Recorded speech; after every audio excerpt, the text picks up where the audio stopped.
turn them off or on silent. That goes for myself as well. How'd I go last time? So, and also, please refrain from any outbursts, any things like that. Orderly. Obviously, this is the city council. We want to move forward so we can be with our loved ones and things like that. Okay? I appreciate that. Thank you.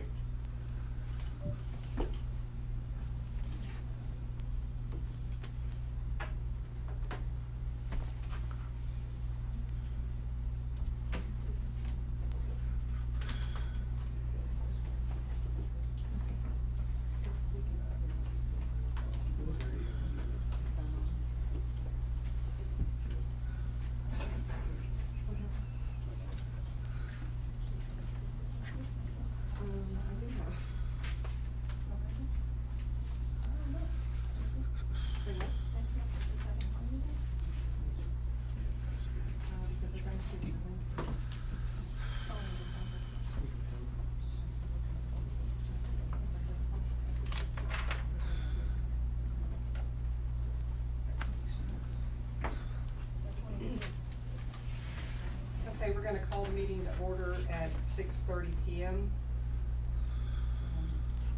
Notice is hereby given that a regular meeting of the City Council of the City of Sandy Oaks, Texas is to be held on Thursday, October 24th, 2019 at 6:30 p.m. at Sandy Oaks City Hall, located at 4451 Hickory Haven, Sandy Oaks, Texas 78112, for the purpose of considering the following agenda items. All agenda items are subject to action. Ms. Yelton, can we get a quorum call, please? Alderman Tremblay. Here. Alderman Rufino. Here. Alderman Thomasini. Here. Alderman Walker and Alderman Garcia are absent.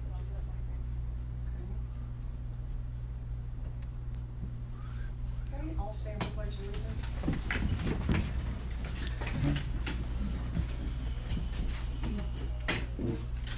Pledge allegiance to the flag of the United States of America and to the republic for which it stands, one nation, under God, indivisible, with liberty and justice for all.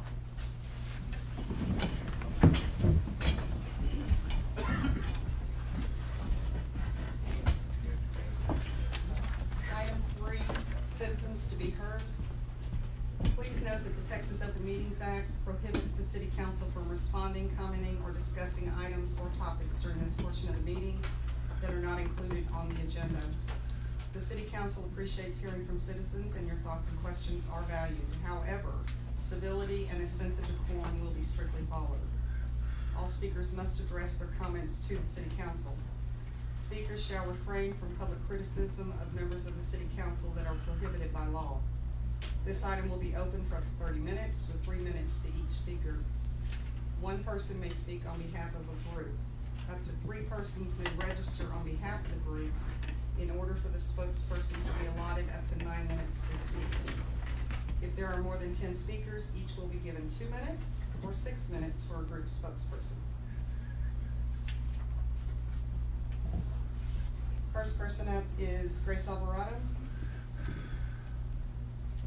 Good evening.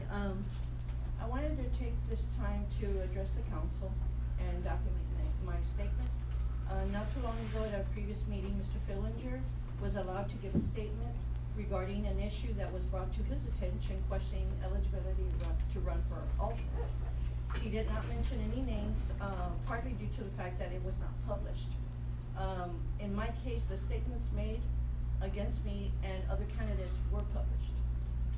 It was published on the city's Facebook account by the mayor herself. I'm sure many of you saw it. So I felt I should be allowed to make a statement also. First of all, what the mayor stated was only half-truths. She mentioned one candidate is disregarding citizens' concerns regarding the parking of hazmat trailers in the neighborhood. And of course, she is referring to me. As you know, I was instrumental in the permit fee being reduced. If the mayor were to speak all the truth, not just the half, she couldn't make that statement of non-compliance, because when this issue came up regarding this particular ordinance, I informed her and the city clerk also that these trailers have washout certificates, meaning that once these trailers are purged and cleaned, they are no longer considered hazmat containers. She has been aware of this since, back in April, and she failed to mention this, in her statement. In regards to her statement about myself and other candidates, that is also in the trucking industry, she stated both refused to comply with the commercial vehicle ordinance. This is also a half-truth, because although the ordinance is in place, the actual permit that is required has not been drafted and brought before council for approval. I've seen where trucks have been moved for parking in the right of way, but I don't know of any getting cited for not having a permit. Why? Because it doesn't exist. We cannot comply with the ordinance in its entirety until the permit is created, and of course we all know this. Please be aware that none of the truck owners in the city are in compliance because of this fact. This includes the truck terminal on Skyla that has 14 trucks and 2 semis. Not only violating this ordinance, but also residential deed restrictions. Hopefully, the governing body will enforce the deed restrictions as written and not give preferential considerations to those who clearly violate the original, long-standing residential deed restrictions. My husband and I are very fortunate to have contract work with the government, as you know. This has enabled us to grow our company even more. Time.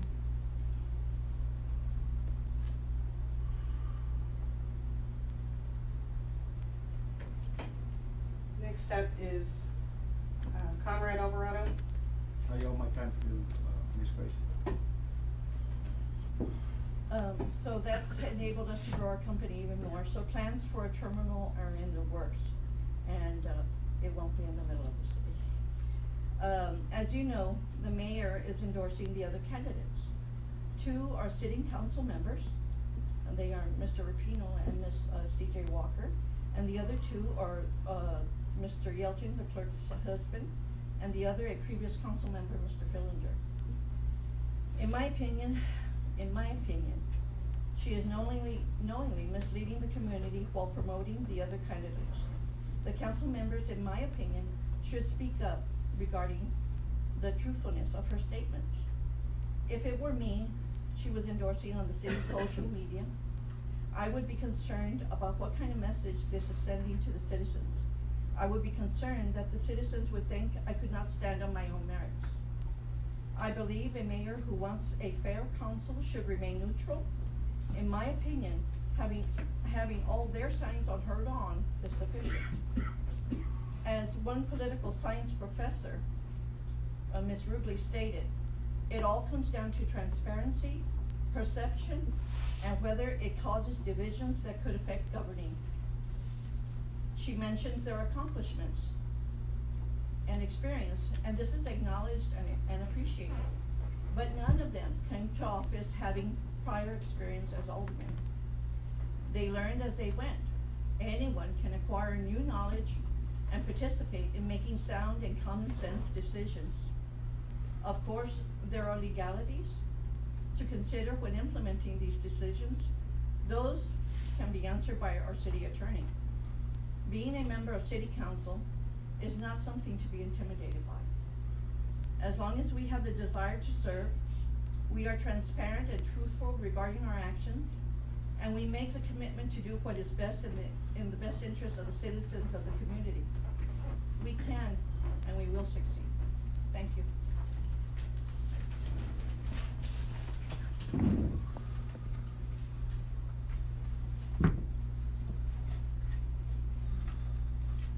I'd like to add a comment to what Ms. Alvarado stated.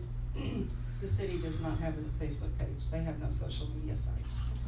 So that is my personal page. Okay. And it has been in place since before the city, and there's a disclaimer on there to that effect. Okay, I was not aware. Thank you.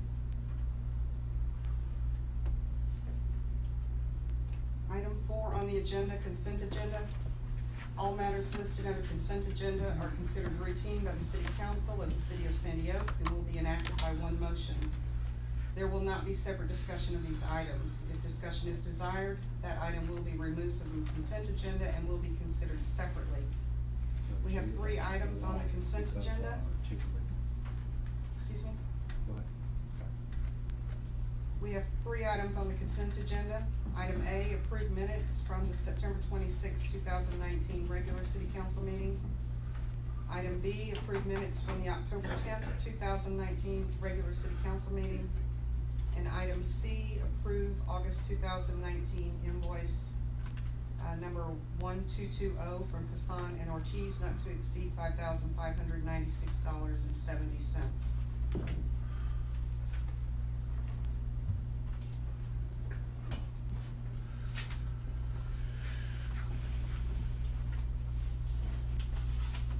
Move to approve consent agenda as submitted.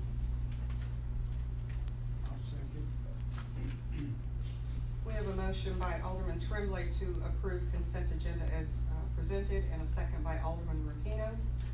All in favor say aye. Aye. Opposed? The motion carries.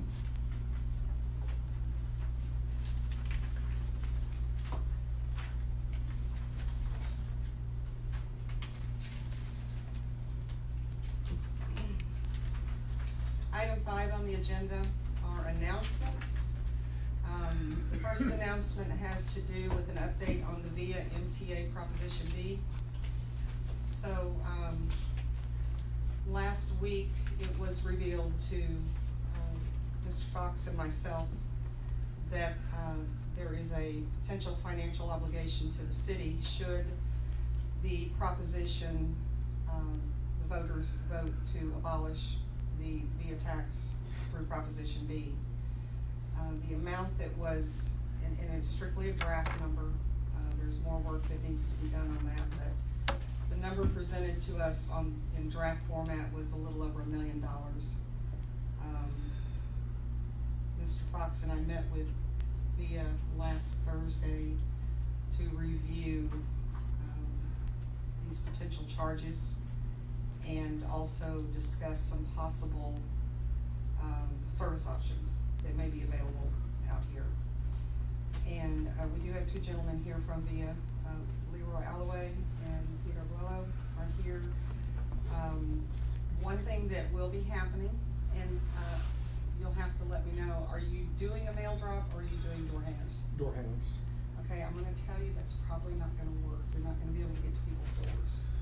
A lot of fences, a lot of dogs. It's best if you can do a mail drop. They have agreed to come out here on Wednesday, November 13th. They're gonna do a town hall meeting to deliver a service plan that they're looking to implement out here in the city. There is a question that is unanswered at this time, and we're working to get the answer on that. If the vote to abolish the tax is the outcome, we're looking to find out what does that mean for the service offerings. How would the city continue, we need to finalize the amount, make sure that that's correct, and then figure out what does that mean to the citizens here for the taxpayers. Did you two have anything to offer on any of that? I appreciate the opportunity to speak before you again this evening. My name is Leroy Alloway. I'm the Director of Government and Community Relations for VIA. So as the Mayor mentioned, since 1995, there's been a provision in the Texas Transportation Code, Chapter 451.611, that does lay out net financial obligations for units that withdraw from the service area. City of Sandy Oaks represents approximately 0.2% of our total population. And so given that VIA does have outstanding debt issued from our fare box revenue bonds, pension obligation, as well as contractual obligations, the city's proportional share would be somewhere between $850,000 to $1.1 million. Again, it's an estimate at this point because state law does require that should you vote to withdraw, the day you canvass is the day we make that calculation. In regards to the question about if there is a vote to if the vote to withdraw does say the citizens want to withdraw, we would need to explore that further as far as what that would mean for service. We have not provided service to communities that have opted out of the VIA service area. In the past, in discussions with other communities that have put this on the ballot, in accordance with state law, we've informed them that if the election does occur and you opt out of the VIA service area, we will no longer be able to provide service in that community. So we would run closed door through that community if we needed to be able to meet the system. What we are looking at is an on-demand type service that could go Monday through Friday from 6:30 in the morning to 6:30 in the evening. You'd be able to reserve a vehicle as little as 60-minute notice. It would pick you up anywhere in Sandy Oaks and take you to the Brooks Transit Center, so you would have access to the rest of the VIA system. Conversely, it would pick you up at Brooks and bring you to anywhere in Sandy Oaks. So the exact details beyond that, we are still negotiating and working through some contractual issues that we have with other vendors. As the council may recall, the last time I was before you, I did mention that we were doing a pilot for this type of concept in the northeast part of San Antonio. So using that technology, we've been able to prove this concept works in the northeast side. That's why we're looking at how this could work in Sandy Oaks to provide you access to the Brooks Transit Center and be able to access the rest of the system. But because that pilot did not start until May of this year, the technology has not been in place for us to be able to say we could test it and be able to expand to other areas. So this would be a different service model than what we're seeing in the northeast part of San Antonio, but it's something we would like to bring forward. Additionally, our Board of Trustees met Tuesday evening, and their direction to staff after receiving a briefing on this was for staff to continue moving forward and developing the service plans for this area. Again, should the election turn that the citizens' will is to withdraw from the VIA service area, we will have to have a conversation at that point as to what that would look like moving forward. I can say that, again, in Chapter 451 of the Transportation Code, which is what we operate under, it does say that if there is a net financial obligation in place, then the Comptroller of Public Accounts would continue to remit the sales tax to VIA until that obligation is paid. So I know there have been some comments made over the last few weeks that VIA is trying to punish Sandy Oaks. We are simply following the law as it exists and has existed since 1995. We do not have latitude or discretion in the way that law is crafted according to our general counsel. So I'm relying on the advice of our attorneys and, again, the statute as it reads in the text. I'm glad to answer any questions you may have, Mayor or Council. Yeah, this calculation that you're making based on population at that time in 95? No, sir. It says it's based on the most recent census data.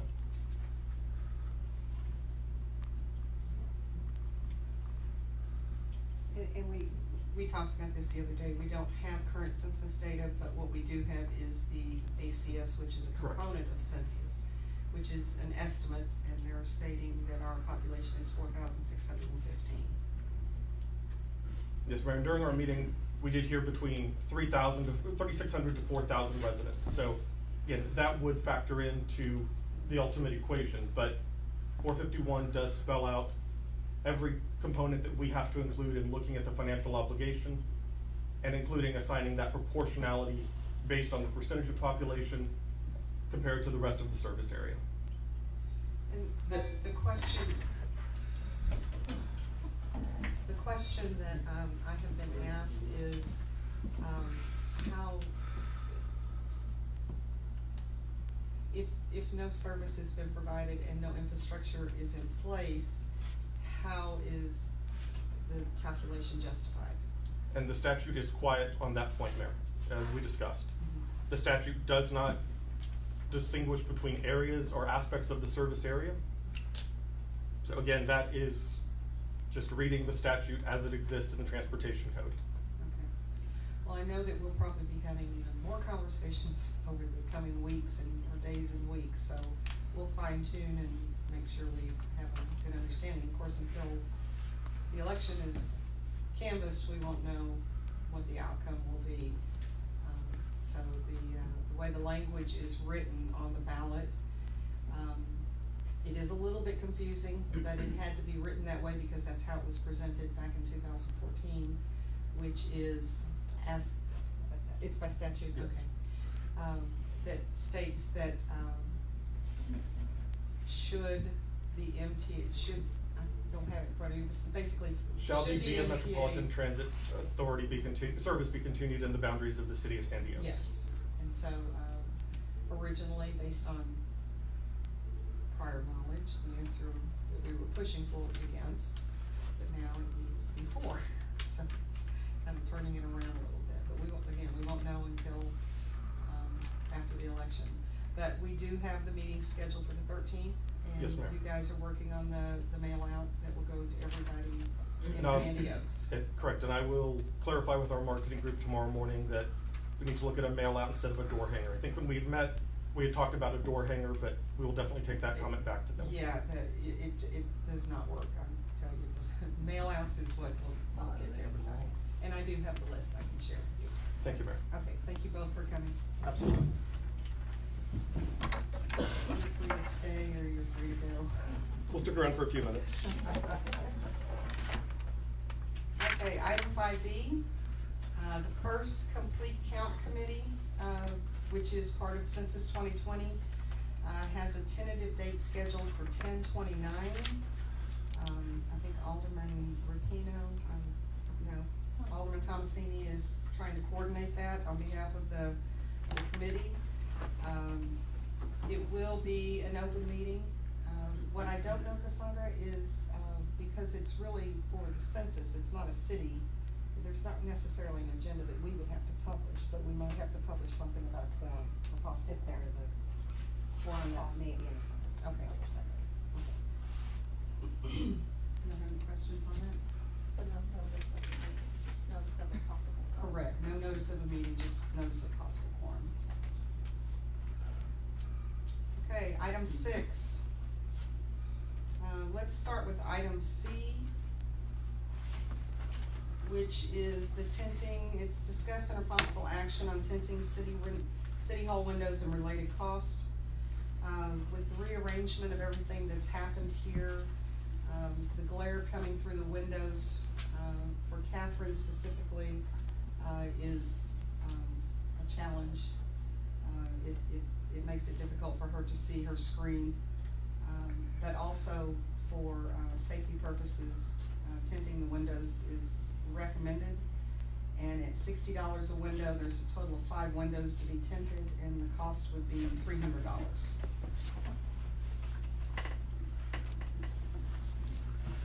And it keeps out the UV rays.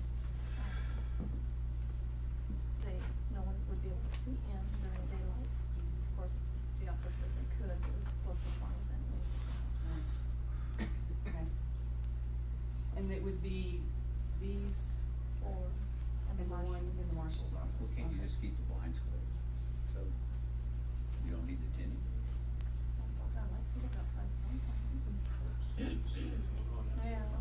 Yeah, just see people Nice, walk up and, yeah. yeah. Know what's going on. Possibly could help on the air conditioning. That's what I was thinking as well.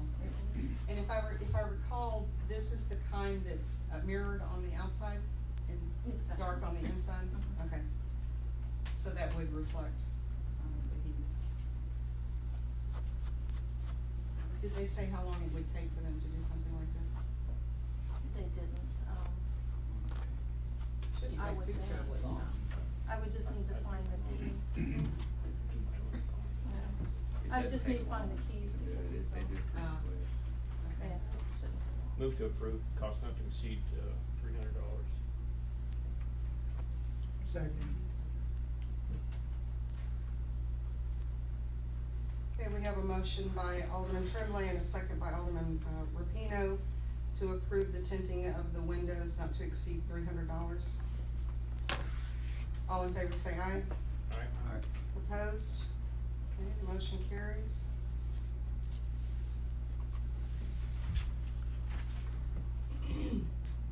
let's move back to 6A. Discuss under possible action on amending ordinance 2019-133, prohibiting parking of commercial vehicles upon private property, providing for idling restrictions, creating offenses, and providing penalties for violation, providing for publication, and providing for an effective date. So you each should have a red line version of the ordinance here. We're going to go to. I didn't have myself one for myself. No, it was my fault. Okay. Yeah. So section 3, regulation of parking by commercial vehicles. Under paragraph C, adding item 3, is the tractor unit of a detachable unit, oh wait, sorry, let me go back to number 2. Is a vehicle owned, paragraph C says, a person may park or leave unattended a commercial vehicle on residential property located within a residential subdivision, a road restriction, or a street within a residential subdivision if the commercial vehicle is a vehicle owned by a utility that an employee of the utility who is on call 24 hours a day parks at the employee's residence, or, is that supposed to say if? Instead of is? No, it's the tractor. Oh, is the tractor unit of a detachable unit and parked on the residential property of the owner. So that was one amendment. Under section 7 for permit, Can we just, you wanna talk about that one? yeah. Okay. On that one there, the tractor unit is a detachable unit, and parked on, surely on the residential property of Correct. the property owner. Yes. Should we add in property owner in there? Is it the owner of the truck, you mean? Right, the owner of the truck is the property owner. It was intended to mean property owners, so So add, Yeah, that I just, clarifies it it. would just clarify it, okay, so we'll put so property add owner. property. So that means then that the only thing that can be parked on the property is the tractor It's part the of it? tractor, Right. yes. Not the, Not the trailer. Not trailer. not the trailer.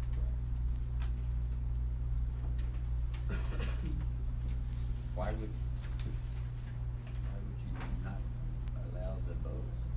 Well, the issue has always been that our roads are not configured in a fashion that allows for that length of vehicle to make turns safely. They have to swing out into oncoming traffic. The back tires cut into the apex of the intersection. Now, as far as the tractor units themselves, weight-wise, because of the axle displacements, it really does not, cause a weight issue on the roads. And a detachable unit, typically, tractor units, they're used for more overnight and long-haul type runs. And when they come home, you know, they wanna pull it up in the driveway and unload the dirty clothes and clean out the refrigerator, clean it up and get it ready to go for the next time.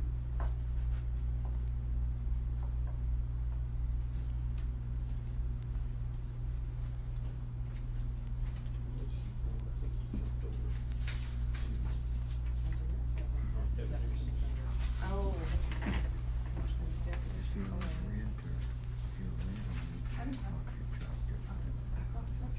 Under definitions number 2. Okay, so a commercial vehicle means a vehicle including a truck, tractor, dump truck, semi, or trailer that meets one or more of the following regardless of whether the vehicle is used for a commercial purpose. So the definition has not changed. The only thing that has been added is the word dump truck. Yeah.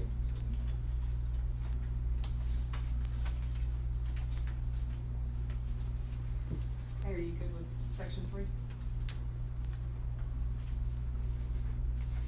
Okay, section 7, for permit.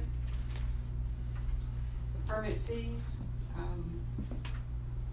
a permit shall be obtained annually and obtained per commercial vehicle unit. And we are striking the part that says for a fee of $500 per commercial vehicle unit. So they would still have to fill out the permit, it Can would we not s- cost anything, and that's just basically a registration. Wait, can we strike the word fees and just have permit? Just put permit, Yes. okay? So there's no fee for the permit, Right. although the permit is still a requirement. Correct. And we have a stack of permits Right, printed already. and those were actually, I recall, directing it was either you yourself or the attorney or the administrator to develop the permit and the application. So, have those been done? The application not, but we do have a stack of permits that can be. Itself needs to be done, and the whole procedure needs to be brought back before council for approval. Sure, the The application application. fee as well as because I know the permit, the actual stickers have been printed. I know that was done, so yeah, we can. And, Mr. Fox, can you, prepare the actual permit for submission in the next Application. council meeting, the actual, the application, along with the permit? Believe so, we just have to find. Okay, Yes. can you have it for the next meeting? 2 weeks. Give us some help. We'll get you some help. And so Catherine, this ordinance number would be what? It's the one in your packet, 150.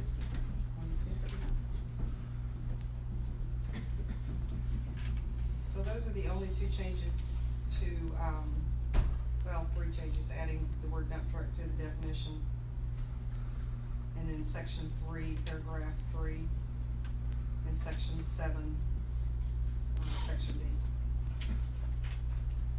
So I move we approve the amendment to the ordinance for parking commercial vehicles as amended with the changes to add the word property to section 3, add the word C3, and scratching the word fee under 7B.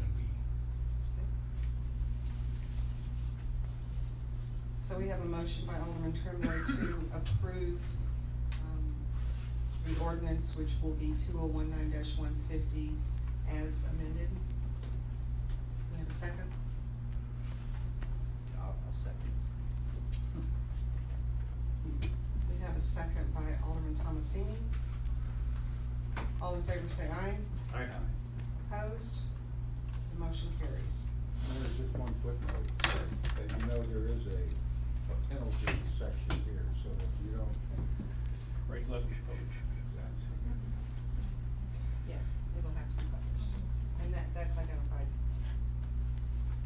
At the very last. So every time we make a change, A fine.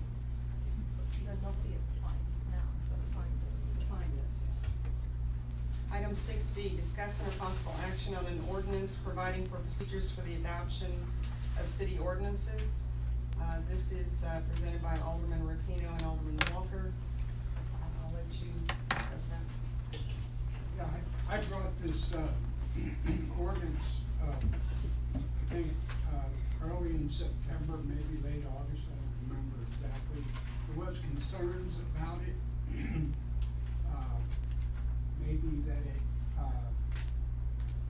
presented a, possible walking forum to take effect. I think we modified it and lessened that, possibility. In essence, what it does is it allows, or before an ordinance can be passed, it has to be, put on the city website and on the, posted, and it also, then allows, the citizens to be able to comment on that, ordinance by either sending a written comment to the, city secretary or to the, originator or originators or sponsors of the ordinance that is going to be proposed. It also allows the council to override that vote. Override, the 2-week notice. And it also allows for certain ordinances that, I'm gonna read it, it's probably better if I read that part.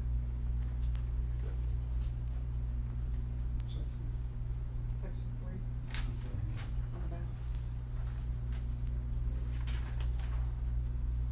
Section 3, waiver by council. Council may waive the 2 reading process by a majority vote of the city council present and voting.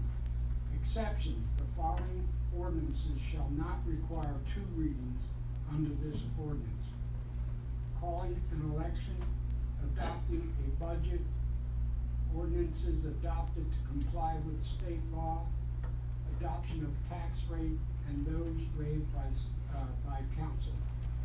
I'm hoping this will show the citizens that we do want transparency, but there are times when we won't be able to abide by that 2-week rule. But I think, other than what is stated here, I don't think there will be many of those occurrences.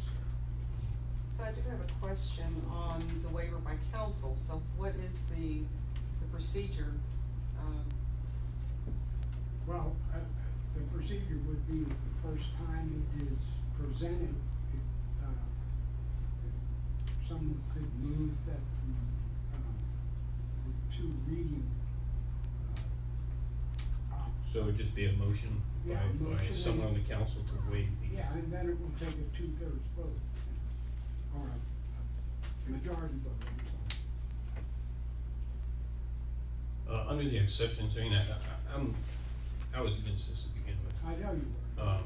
I just see that there's just too many opportunities there for walking quorums.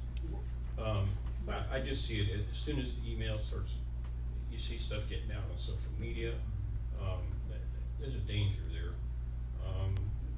That was my feelings I at know, the beginning, yeah, it's you still that expressed way, it to and. me. I don't hold that, I grant it, there is the possibility that, a walking quorum could take place, but by just, limiting it to the city secretary in writing and to the originators of the ordinance, I think that lessens that, that occurrence will take place. And I think that by virtue of the fact that we are on the city council, that we should have enough sense not to know when I would, But it's not the city council. I don't have an issue with the integrity of the members of council. Where it becomes an issue is, and right after we talked about this the last time, as soon as we left here, there was an email from a citizen, and she blasted it to everybody on the council. So it's not the people at the table that I'm concerned about, it's the citizens not understanding and blasting it publicly and to everybody on the council. And there's some of those people who, they don't care what you ask them to do or how you try to explain it, they're gonna do whatever they wanna do. And that's where the risk comes in. I agree that risk, what constitutes, Counselor, a walking quorum?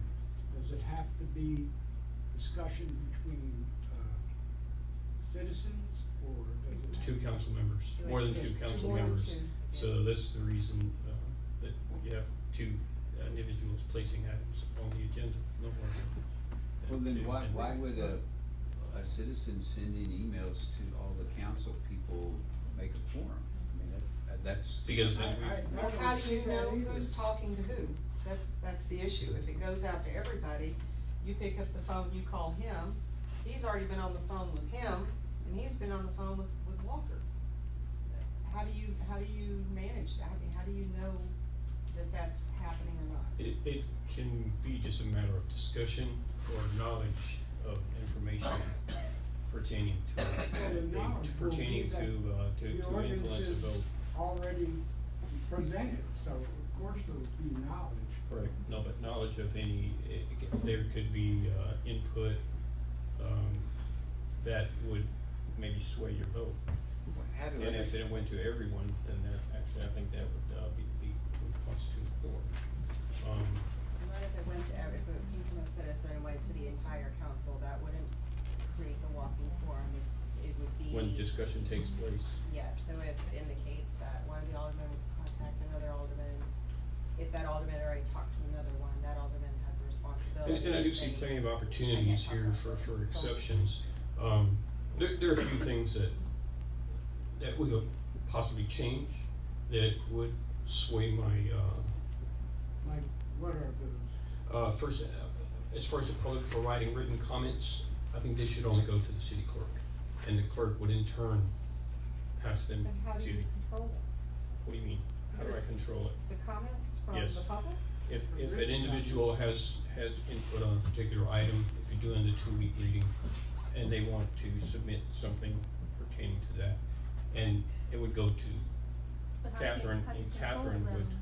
How do you, yeah, How do you stop them from sending it sending to an everybody? email to all 5 of you? well, if you get it, I mean, then you have to, you basically, I mean, as a council member, you have to ignore it. I mean, and if you're that's not why I privy to the said, information, if you need to. we can't do that, we don't need to be up here.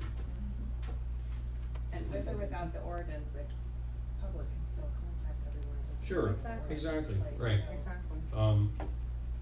So, and then another thing would be, under exceptions, I think another, item that should be listed as an exception, or it doesn't have to go, a 2-week reading could be acted on upon submission to the council, would be anything dealing with, health and safety. Yeah, I can concede that. I'll also concede that maybe it shouldn't go to the sponsors of the ordinance, just to the city. Well, I'm saying that would be an exception, it would be Yeah. not be a reading, requirement, it would be acted on, upon submission at that meeting. I'm not following you. On Yeah, under- section four. So you have exceptions, the following ordinance shall not require two readings. If it pertains to health and safety. Health No, and safety no, would be I another didn't- I issue. wasn't talking about health and Okay, safety. so you don't have a problem adding that in there, No, I so do let's not, add that. no. The thing I was, I don't have an exception to anything that, forgive me for using the same word that's on the ordinance, to adding your concern about a walking forum by limiting it to the written comments to the city secretary, who would then pass them to the entire council, so that they could see what, or they could pass them to the sponsor, and then the sponsor could read them at the next council meeting, and therefore there wouldn't be a walking forum because we are already in session. And people could then take note of what the citizens commented on, and if they felt that something should be changed because of the citizens' comments, they could do it, or they don't necessarily have to do it because someone comments on it or has an idea of how it shouldn't be. And May I ask a question? Sure. Cassandra, is there a possibility of, so I've been creating forms online of submitting open records requests and things like that, so can we put it in here where providing written comments after the first reading can only be done through utilizing this form on the city's website, and it comes straight to me and not? I think if we're trying to be transparent, making it easy, I think you just take the written, if you're gonna take written comments, just take them, if they give it to you on a piece of paper. Or you need to just take the input from, I mean, like open records requests, they have to be written. I can't take, Right, I and mean, then- I could on a piece of paper, but. and then, I mean, it said, because the written comments would be included with council packets. So if that's the case, then it'll have to be public record. Well, yeah, but that's one way of making sure it gets to one person. You use the form that's created on the website. It comes to me, I can disseminate it to the sponsors of the ordinance, and knowing that they wouldn't go and do a walk know if the manner in which the comments get to you, need to be delineated in the ordinance, other than the fact that they have to be written. So I think after the fact, if we want to use that method that you discussed by putting that form on the website, I think we can do that. Or we could just go forward and just make sure that, it is a written comment and it gets to you and no one else. And anyone else that gets it needs to just. Yeah, and I think you need to also consider that once the agenda is posted, individuals have the opportunity to contact council members to Right. discuss anything that is on the agenda. So, I mean, this is another opportunity for citizens to provide their input, but they're not prohibited from providing input once No, the agenda I is agree published. They that have they're every not, but opportunity on the to do agenda that. does not, give the citizens the entire ordinance so that they could review it. Right, and then again, I mean, and if I submit, or if I've submitted, ordinances for consideration, whether they were passed or not, I've based it upon the state statutes. Because we cannot pass anything, or bring anything, make anything law that does not follow the state law. Granted. So, How many times have we amended an ordinance? We did Right. it here tonight, so. Yeah. Everything does not, fall into the category of, state law or some other, regulation that we have to follow. But it does give the citizens the opportunity to see the ordinance, to make comments on it, regardless of whether we adopt those comments, or not. It just adds the transparency of our process. And that's all I'm trying to accomplish, but I don't Well- wanna cause a big No, no, no. red tape. Well, in the past, what we have done is when the agenda was posted, we would post draft, it would have draft across any ordinance. And we would post those, so they were available to residents 72 hours ahead of, the meeting. And so they would have an opportunity to look them over at that time. I will ask Mr. Fox for his input on this subject, since you have extensive knowledge on this. Well, I think, again, you were talking about openness, and quite frankly, there are many ordinances that just go through, and I think if you could, dot some of those that might have some level of controversy or need for interaction, I think you talked about that with health and public safety. And we also did with the exceptions, there's a whole list of Yes, and again, the old concept of KISS, keep it simple. So if there's something that just goes through rather regularly and does not include that health and safety concept, I think that might. But we also have the provision where the council may waive the 2 reading rule on any ordinance. Do any other cities have the, I was gonna say, do you have any history with other cities that you've worked for who've utilized the 2 reading process? No. Most of them do a single. Cassandra, you know of cities that. I did, the ordinance was modeled after a couple other cities that had used a 2 reading process. Are they home ruled, or were they? I Okay. don't think a couple of them, I think they were. When you say have used, are they still using it? Yeah, they were in their It's in current effect. ordinances.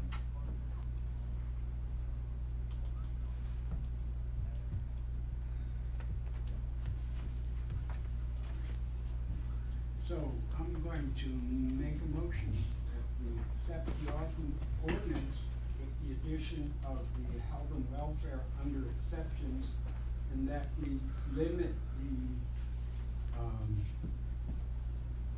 citizens' input that it has to be in writing and it has to go to the city secretary. So I'll make that motion. And that second part of the citizens' feedback, where is that fit in here? Is that 2B? 2C. 2C.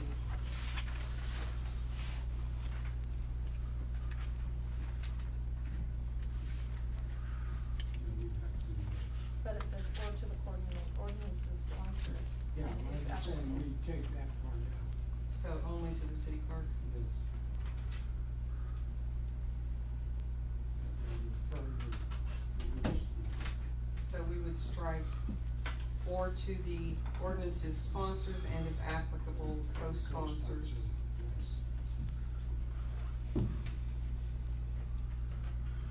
And then it just provides a mail to the city clerk, adding an email or possibly or electronically if there's a form. That kind of provide. So we could That's an add, administrative procedure.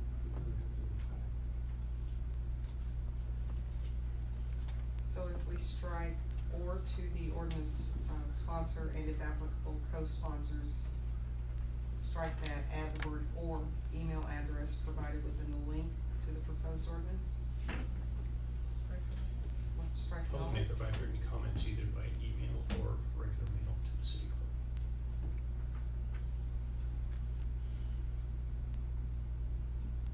Or the other option that was mentioned. The way that Cassandra worded it. Electronically, which could be your email address or whatever. Yeah. Yeah, made that motion. Well, we You need want the me to do- specific, we need the okay. specific wording for this And paragraph. do you Alright. still want written comments to be included with the council packets? It could be a lot of stuff. No, we can take that out too. So those would just be read at the second reading, any written comments? If requested. So I would still need them available if they're requested. Recommend you, right? Public information. So have them available, no, I mean, during the second meeting. No. During the second reading. So how would you know that the citizens are commenting? That's what I'm asking. Well, it says here, a member of the council may request the mayor read any written comments into record, subject to the time limits and procedures for citizens to be heard. I don't think that's needed either. I just, if you receive the comments, either you've received them and you pass them on to the sponsor, co-sponsors, they have that information to move forward to back their Ordinance, proposal. yeah. Then it's up to the council to, So So yeah. you don't wanna have, Right. you don't wanna have No. the option for a member of No. council to request the mayor to read? I don't think it's needed. Is that a motion to remove it? We're still finalizing what the Figure out wording's what gonna we're be. doing here.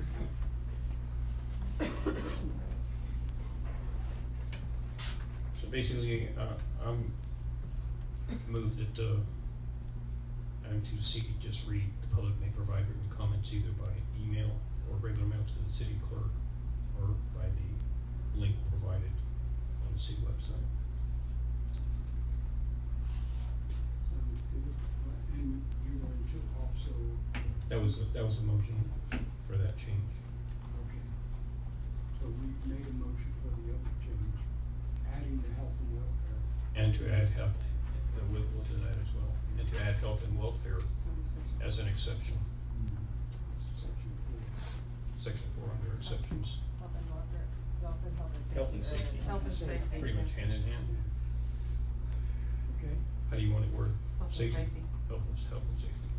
I think it's how the ordinance itself is written. So Okay. that's the motion for the changes.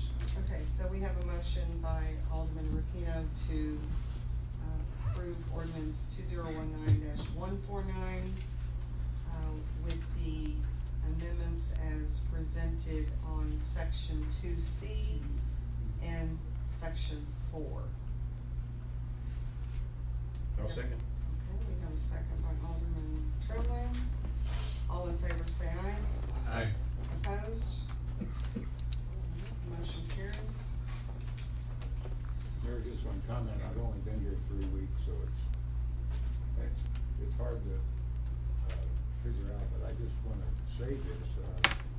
council meetings run very smooth. Oh, thank you. Okay, item 7, Public Works and Animal Control. Item A, discuss and or possible action on quotes received for paving the park walking trail. So, we've been looking at a couple of options. I'll turn it over to you in just a moment. One of the quotes that came back was for asphalt, and that's really not, something that I think that it's very expensive and it's hot, so walking your dogs. And if anything, you want rubber. Well. More money. Yes. So, Alderman Rapino, who leads the Parks Committee, they met with somebody and got a quote to, I think, just address specific areas, is that correct? Okay. Mr. Crickmeyer's neighbor, and Mr. Crickmeyer is the one who lead on that. Oh, yeah, I'm sorry. I said it was, Mr. Crickmeyer's neighbor that actually provided the quote. And Mr. Crickmeyer took the lead on that particular, option that we're looking at on the Parks Committee. So, it's his hard work as well as well as many other projects that he works on. So, the quote is to repair those washed out areas on the trail, with, road base. There's 2 of them. Well, you have the